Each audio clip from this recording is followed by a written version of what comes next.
Today I'm going to teach you about memories.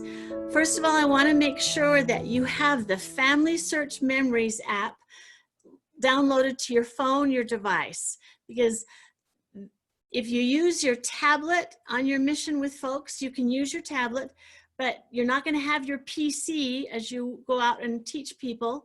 You're going to have either your phone or a tablet, and so you want to know how to do all of these tasks with that. So Family Search Memories, just raise your hand and tell me if you have that on your phone or your tablet already, so I know who does. Okay, if you don't, take a minute. I'm going to do some introductory stuff. You can download it now and you won't be behind. You'll be caught up. You'll be just fine. It's called Family Search Memories. So memories, the memories section of Family Search is really what helps people come alive for us. I want you to take a look at this picture. And first of all, I'm going to tell you that these are 5 missionaries serving full-time missions in New Zealand. One of them is my grandfather, who does not play the trombone. Okay, I'd never seen this picture. My grandfather was rather stern, very industrious. He was a farmer. And when someone posted this up on Family Search Memories, and I saw it, I was astounded. First of all, I didn't believe it. But then when I looked closer, I thought, yeah, I can see Grandpa there. But it totally changed my view of him and his mission. I'm guessing maybe it was a P-Day. I hope it was a P-Day. But now I think about Grandpa Madsen differently because I've seen this picture of him from the past. So adding memories to people, adding photos and stories really helps our ancestors come alive, and it's one of the important ingredients in the turning of hearts. So the promise that we have from Malachi that the hearts will turn, this is one of the tools that helps accomplish that. So very quickly, uploading memories to Family Search is really easy. We're going to do it all together right now. I've taken screenshots so that I could talk and teach at the same time. So open your Family Search Memories app on your device. We're going to do this together. If you don't have a device or you don't have it downloaded, you can watch and you can do it later. But if you've got it there in front of you, grab it. Open the Memories app. And when you do, your screen might look something like this.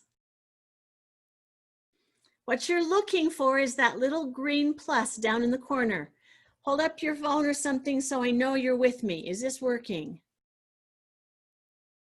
Thanks. The thumbs up works. Okay, very good. Thanks for the nod, Elder Steer.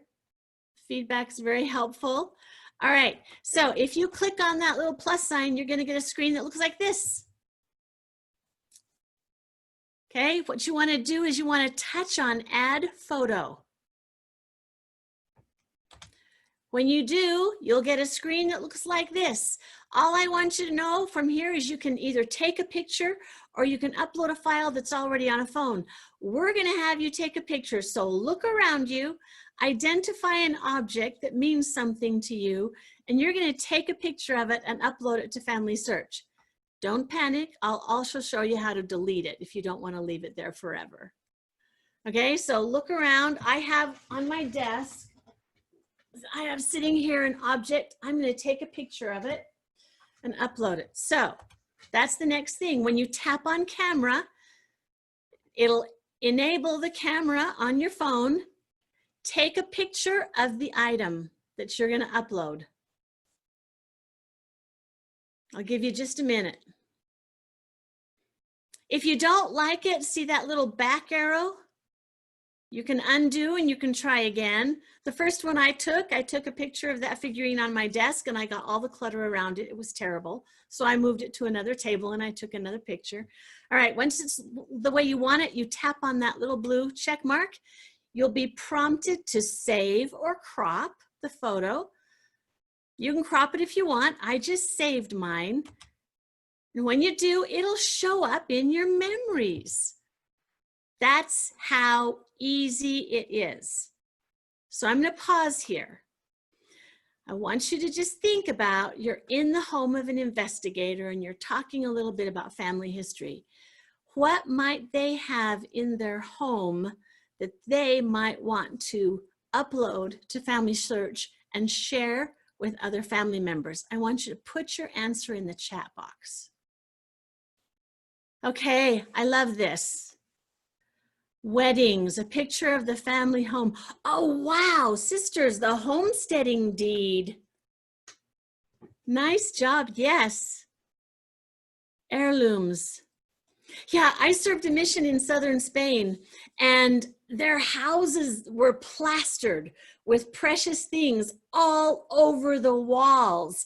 They could take a picture of every one of those items, put it up on Family Search, and it would be so helpful to everyone else. I don't know what a tarpaulin is, Sister Filler Up. You better unmute and tell us. Okay, somebody tell us non-Filipinos, tell us what that is. I'll let her explain this. It's a big thing in the Philippines when people have like, it's when they have like birthdays or things like that, they'll order like a really huge, they're like a really huge poster. Yeah, is that an accurate description? It's like a big poster type thing. Poster that's made out of tarp. Awesome. Awesome. Yeah. I love that. Okay, so now you're thinking about the kinds of things that they might be able to take a picture of and upload to Family Search to bless their families. In addition to blessing their families, those items are going to kindle something inside of them. It'll cause them to think about other family members. It'll cause them to think about their ancestors. It'll cause them to feel grateful for these memories that they have, and it will give you an opportunity. The Spirit will be there. It'll give you an opportunity to testify of the eternal nature of families and help them understand the feelings in their heart. Them taking pictures of these things in their homes is a valuable, valuable tool. All right, I'm going to share again, if I can. We'll finish our little walkthrough. Okay, so you've got your picture. You see my screen again? Nod your head. Thank you. Elder Steer, you're in my corner and the head nods, great. Okay, so if the picture is showing there, tap on it.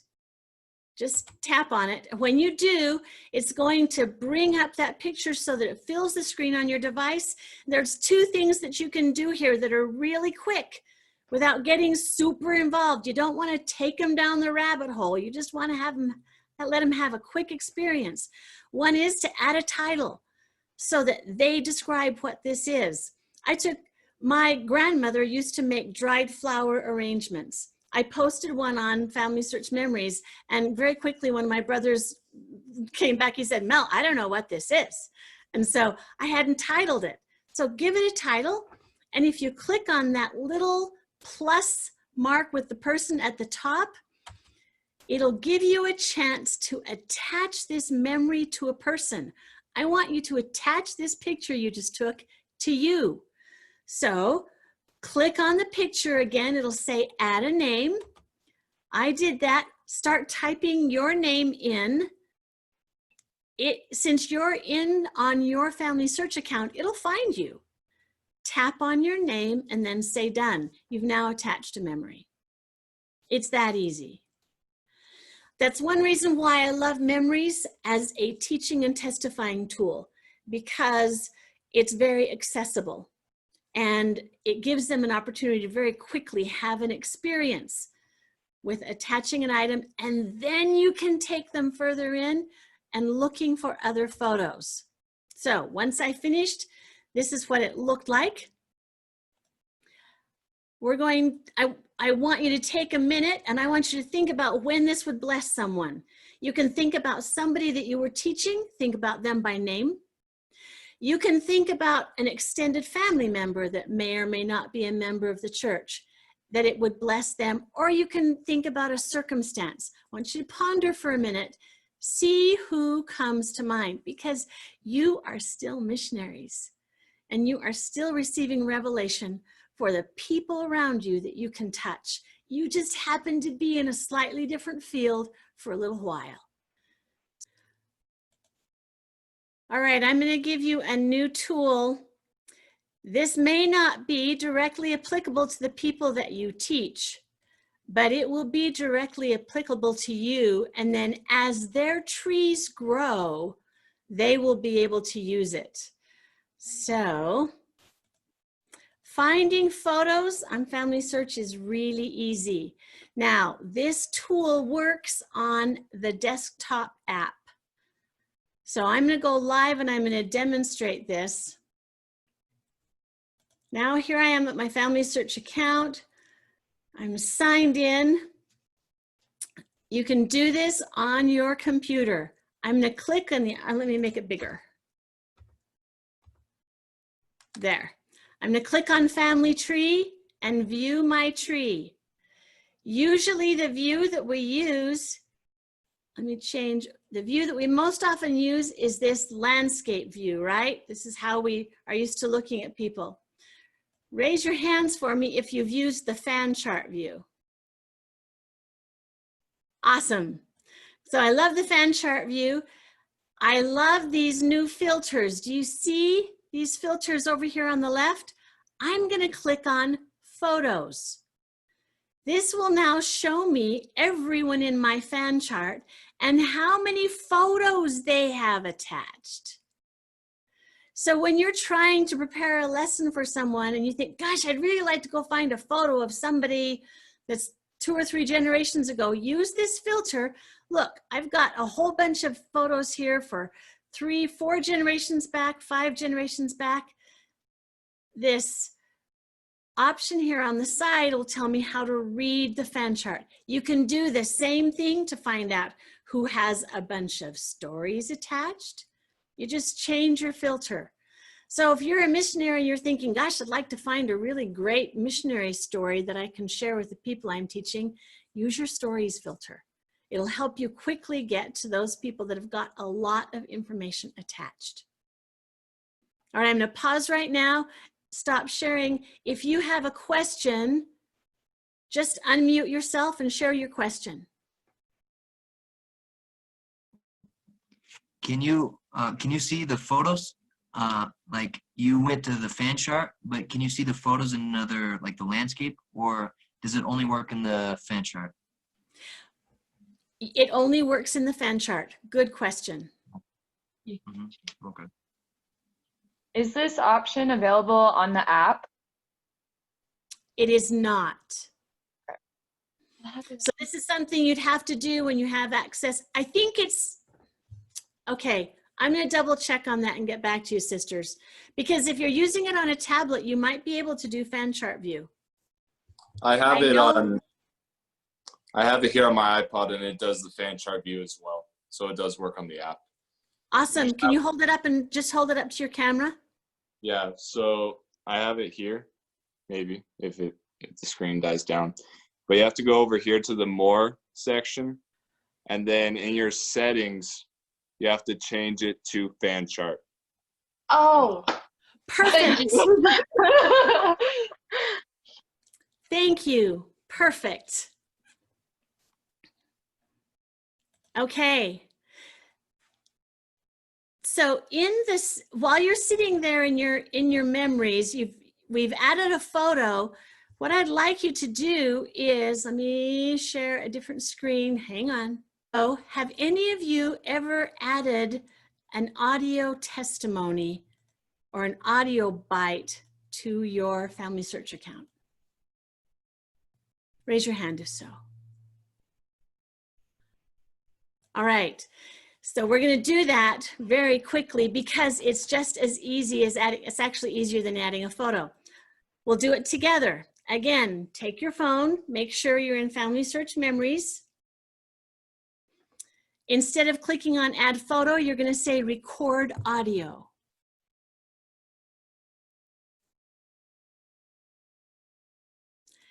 After you touch record audio, it will bring up some prompts.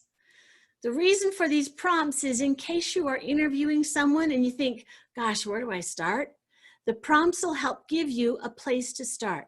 So when you're interviewing grandma and you wonder what to ask her, you can ask her one of these questions.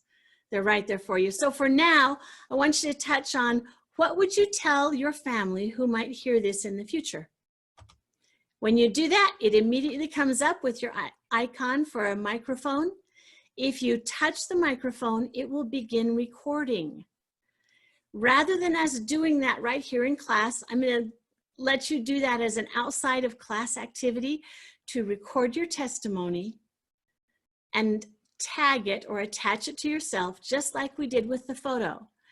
Then you'll have a testimony attached to Family Search forever. I want you to imagine in about 20 years, when you have a son or a daughter preparing for a mission, how much it might mean to them to be able to hear your testimony while you were a missionary.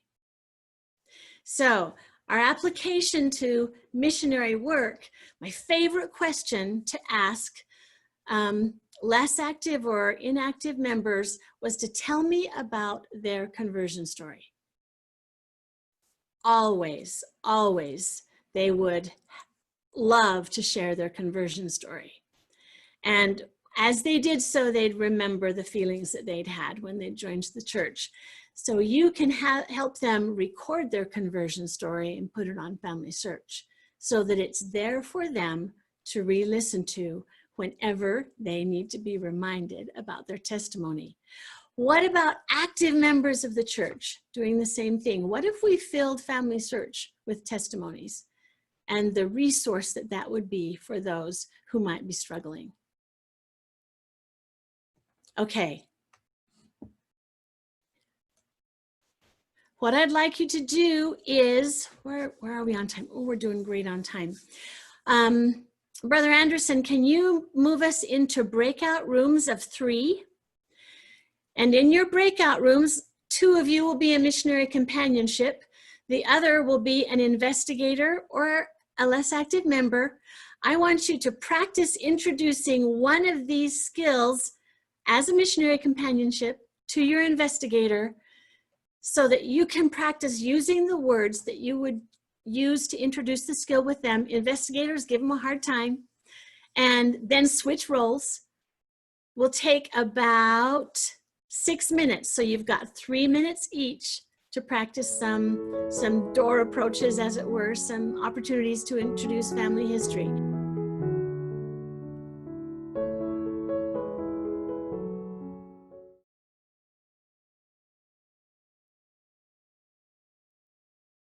I'd like you to report, how did your practice go? Somebody tell me what you learned. She's ready to get baptized. Awesome. All because of family history. Yeah. Hurrah Awesome. for Israel. We're what?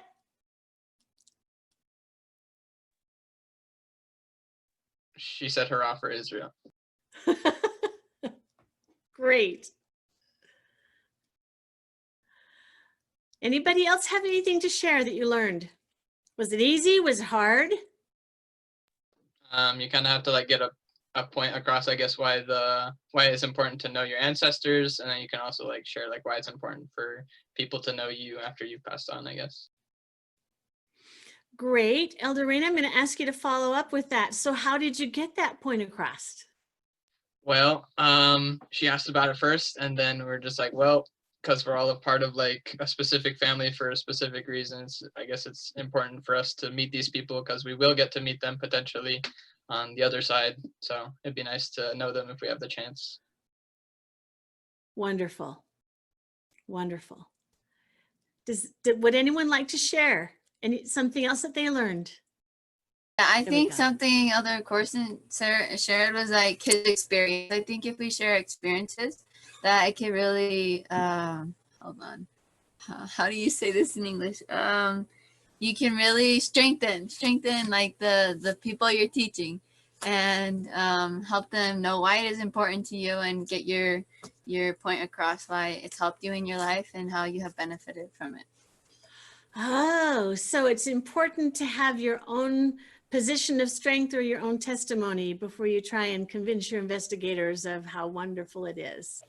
Yeah, you have to know the message you're sharing. You can't just be like, oh, like here's a message, but you need to know the message and love it and share it with the people that you're teaching. Awesome. Okay, so I'm going to give you an opportunity to know your message a little bit better. I'm going to invite you to do 2 things. Let me share my screen and you can see them. During this so we don't meet again until Monday. Between now and Monday, I'd like you to practice uploading at least 3 photos using your Memories app. Get more comfortable with doing this. Go find 3 things that mean something to you and put them on Family Search, tag them and attach them to the person. Go exploring some of the other photos. And then I would love for all of you to record and upload your testimony using Memories into Family Search. And when we come back on Monday, I'm going to randomly call on you, report the fantastic experience that you've had doing this,